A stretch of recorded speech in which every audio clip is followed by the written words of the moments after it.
新架一路闪通背，接上式斜行。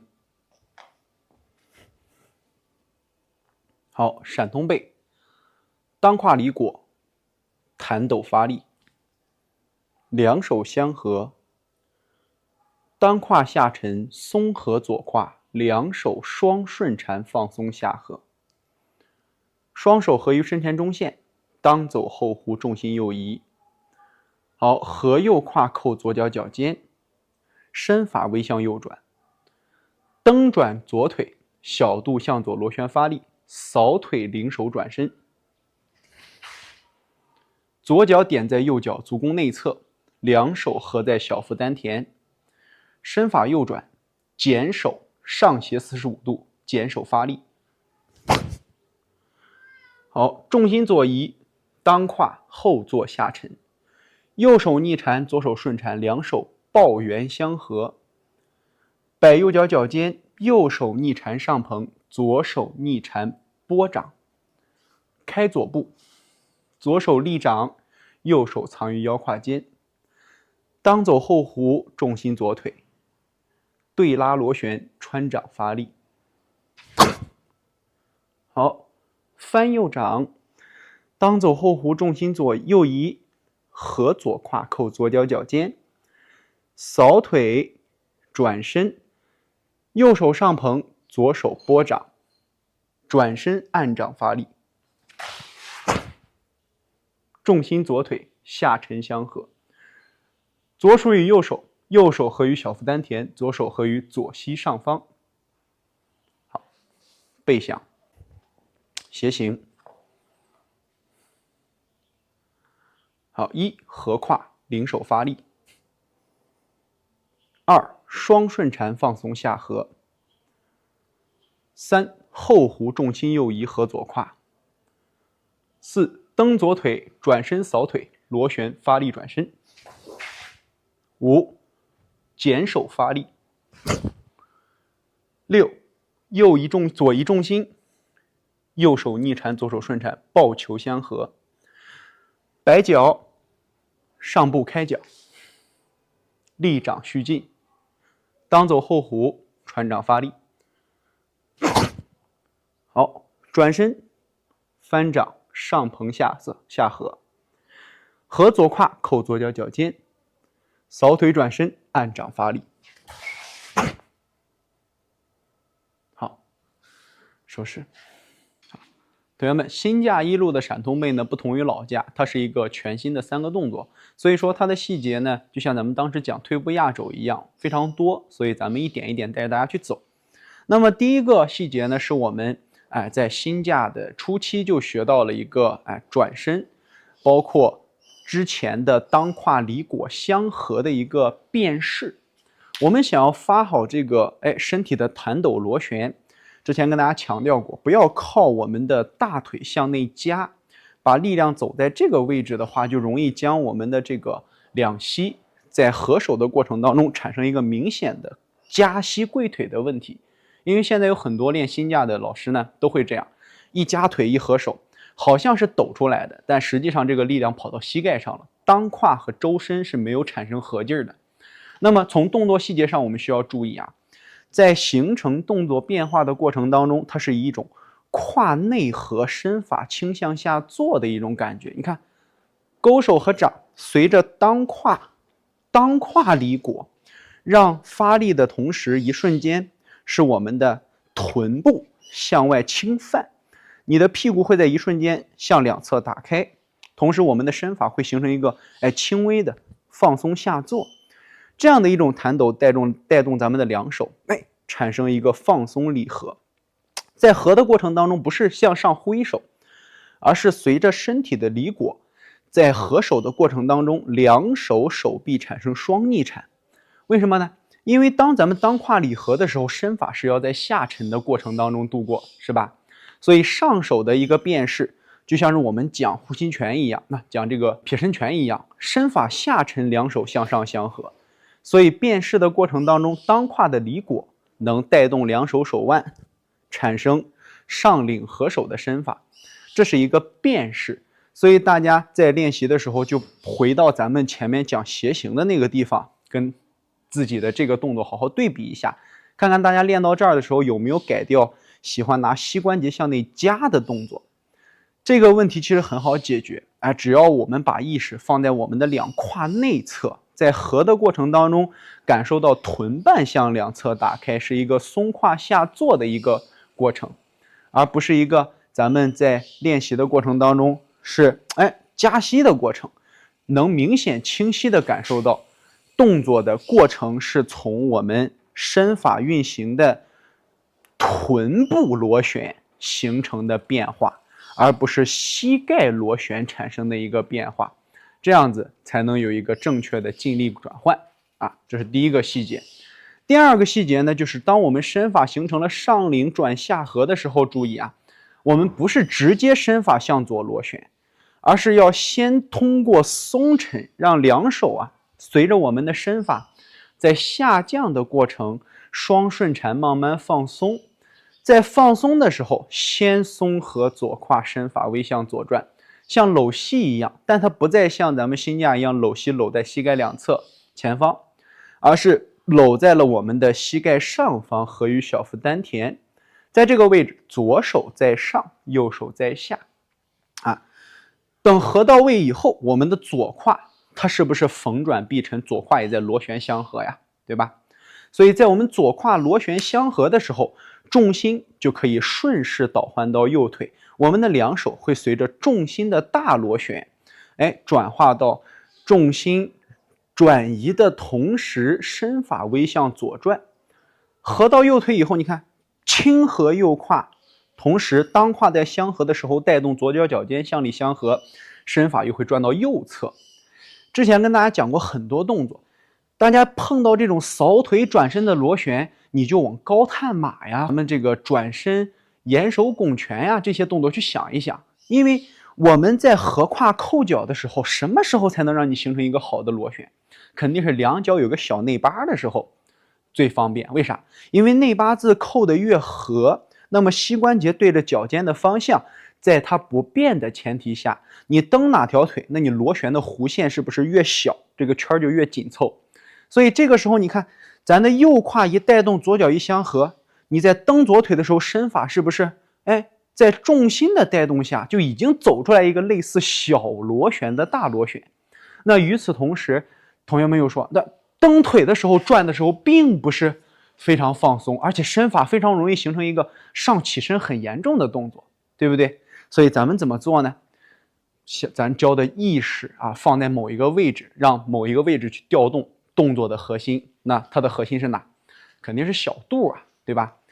所以当大家合胯扣完脚之后，蹬腿这是一个小螺旋，它引动一下，剩下的大螺旋咱把意识放在咱的小肚上，在小肚的转动过程当中，利用当胯螺旋的身法和动作来形成小肚左转左螺旋，顺势蹬左腿，以腰当胯的劲力，腰当胯的左旋去螺旋。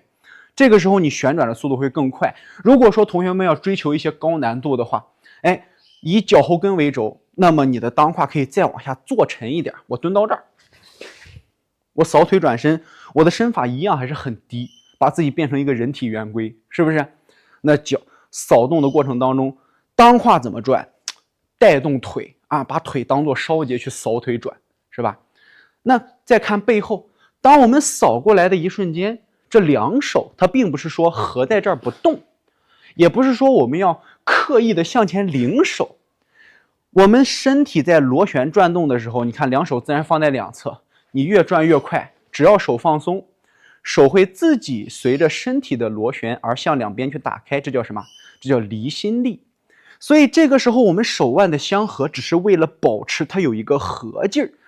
看到身法在螺旋的时候，两手在小肚丹田，在转身的时候，它是因为离心力的缘故一下带出来的螺旋，而不是我们在转身的时候刻意向前去探手。你想想，我们如果一探手，肩会往前送，对不对？肩往前一送，撅屁股弯腰，这扫手这不就不中正了，是不是？所以你既要中正，又要螺旋，那咱们的身法一定要记住，千万不能把它合在哪个位置，不能把劲儿合到往前探的这个位置，越探身体越弯，是吧？哎，所以当咱们合到这儿以后，你看，因为惯性的问题，我们的身法重心在右腿，哎，左胯一相合，看到没有？正好衔接到身法微向左转，两手合在小腹丹田的位置。注意到这儿，有很多同学喜欢蹬左腿，拧转左腿去向上剪手。什么叫剪手？这两个手腕一相合，像个剪刀一样。随着你上领的过程当中，手臂的放长伸远，让两手呢像一个剪刀一样剪住相合。这个时候就像剪刀一样，剪哪？剪对方的脖子。所以剪的高度就和你的脖子齐平。在我们的角度上来说呢，就是右斜上方的45度，差不多就行了。如果说根据身高去比，就在脖子的两侧就行了。那同样，那这点的力量，包括咱的动作细节是怎么带出来的？肯定还是小度。所以身法在螺旋的时候，你注意看左腿，它并没有一个蹬地拧转的动作，而是小度在螺旋的时候，看到没有？转腰带动，然后将自己的手给它向上领出来，而不是你蹬脚螺旋给它引出来的。这个地方大家都可以明白，是吧？所以它的这个细节并不像咱们想的那么难，只是大家在过度螺旋的时候，要找到身体的一种变化啊，通过小度螺旋的变化，而不是去蹬地脚尖虚脚发力的变化。这个细节能听明白吧？啊，那你看，咱继续往后走。那在这个位置呢，很多同学说，这剪完手以后，我的手应该回在哪？你看，咱之前总会讲关节的弹性，你剪出来的一瞬间，手会随着这个放松，自动回弹回到咱的身前中线膻中穴的这个高度。随后，你只需要松胯下沉坐下来，将重心来到咱的左腿，然后来到左腿之后，你看左胯往下一坐一松沉，身法是不是自然就会往右转了？你再看右手，右手随身法的右转带动一个逆缠螺旋向内的相合，这你看是不是以身领手带出来的？大螺旋带动小螺旋，中线一转，带动右手走逆缠。那同样，那咱的左手，你看身法螺旋，把左手光放着，大螺旋带动小螺旋，变逆缠拨掌。所以两手合到一起以后，各司其职的过程当中，就会出现身法向右螺旋，两手会形成一个类似于抱球的一个过渡啊，抱球过渡。那它并不是说我们要刻意的去把它画一个抱球的螺旋，而是让身体去带，放松一点，带出来了一个抱球身法。这时候重心左腿摆一下右脚脚尖，好，重心右移，领膝上提，身体是不是又往右转了，对吧？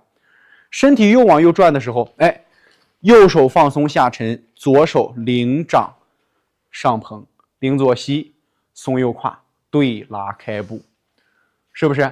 那这一块走出来的动作跟咱延手拱拳有啥区别吗？都是一个领膝上提，右脚脚尖注意啊，这个地方得有一个小细节，脚尖的方向决定了啥？身法螺旋的角度，所以右脚脚尖在外摆的过程当中，一定要记住大于等于45度，千万不敢小于，要不然你左脚向前上步就遇到角度的问题了，上不去了，知道了吧？所以右脚摆到大于等于45度的方向，左膝一上领，顺势左膝前方一开步，好，左手按掌外捧啊，推掌外捧，右手合于腰胯间，发力的时候，先当走后弧，重心左腿，好，螺旋蹬地转腰对拉发力，这就上去了啊，跟咱们延手拱拳发力的方式很像，其实就是改变了一个手型手势。那你看后边这个转身，咱的老架里面啊，不要着急，先去干嘛？不要着急，先去移重心拧转。很多同学做这个动作的时候，两膝的变化，喜欢先去拧腿螺旋，这都是最基础的地方，没有走什么？这听了这么多的课了都知道，没有走当走后弧，所以会出现这种拧腿螺旋的身法。你一拧，螺旋劲还充分不充分了？不充分了。那同时你看，咱的新架一路里的这个左掌，它也不是勾手，它是一个暗掌，所以这个时候看。我们翻掌移动重心，重心来到右腿了，合右胯扣左脚脚尖，当胯一下沉，两手顺势向上托捧，胯这儿是不是合住了？你看脚，是不是又是合胯的时候产生了一个小内八，对吧？蹬右腿向左螺旋，你蹬转的同时哪去用劲儿？跟前面是不是贯通了？都不需要咱们再去强调发力的位置了。所以小度从左螺旋刚才的接劲变成右螺旋啊，一蹬右腿右螺旋扫腿转身，对吧？这个地方你既可以扫腿，也得给大家去强调一下。有些同学喜欢通过扫腿转身，有的同学他不知道这儿，他会怎么样？他会一蹬腿去跺脚。再跟大家去说一下，盾部发力这个力量不在你跺脚这一下，在什么？看到没有？前脚掌基本上是不离地的，在这最后一瞬间，当胯一沉，看到没有？后撤步向后滑步的过程当中，臀胯往下去坐，它是这样的一个力。你在滑步的时候，很多同学说老师这个力不好发，那是你脚过来，你跺脚，你劲儿是从哪出来的？是不是从腿上往下一折叠，嘣儿把脚跺下来了？那力量会从哪？你越往下跺地，你的劲儿越容易往上走，它不会形成一个对拉相合。所以右腿往后撤的过程当中，在滑步的同时，当胯向下坐沉，正好这个劲就能合出来，所以咚一声，整个身体的劲儿合的是很好。那么你通过两手的下按，你看一转身转到这儿以后，是不是这个手上的这个劲儿从哪出来？看过来，是不是一顿脚，这两手啪下按掌的这个弹抖劲儿就出来了？所以我们不能把顿脚的力认为成是什么？认为成是跺脚的力。越是跺脚，你的力越是非常空的劲儿，你越往上跑，你的手是往下按的，这俩劲儿对是吧？矛盾了，你出不来劲儿了，是不是？所以一定要学会啊，在摆脚合胯之后，你的扫腿转身知道了吧？为啥到最后按掌有的老师一打往前撅一下，胯没沉下去，你顿了没？顿脚了，这就是第二个问题。你有了顿脚，但是一样你的力发不出来，是因为啥？因为你顿脚的一瞬间顶胯，所以劲儿会往前走，但是力量会顶到这个腰胯的位置。我们要怎么做？我们要在螺旋翻的时候，把这个胯合过来扣过去之后，当胯往下去做不下来，劲儿就发不出去。所以这一套新的动作，咱们的闪通背有很多同学掌握不了技巧，其实都在于哪？转身就找小度，发力就找腰当螺旋，顿步就找对拉相合。所以这些力量都是大家在老架一路学到过的，如果新架动作一变，手型一变，感觉都没学过了。所以这也是一个新的一套动作，大家多去勤练练啊！对于咱们来说一点难度都没有。